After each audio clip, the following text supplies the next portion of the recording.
雅别针与八字环线结的打法。Hello， 大家好，欢迎收看本期调研社节目。首先将主线穿进别针上面的孔，然后再穿过一次，让线在别针上形成一个线圈。左手捏住别针和线圈，不要让线松动。右手将线头在主线上缠绕3到5次。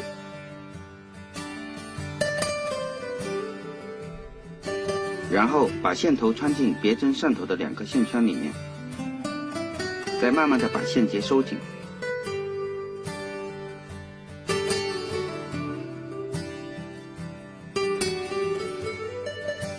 这个线结因为是双股线在别针上，所以比较牢固，有时候线断了，打结的位置都不会断。喜欢的朋友双击加关注，谢谢大家收看，我们下期再见。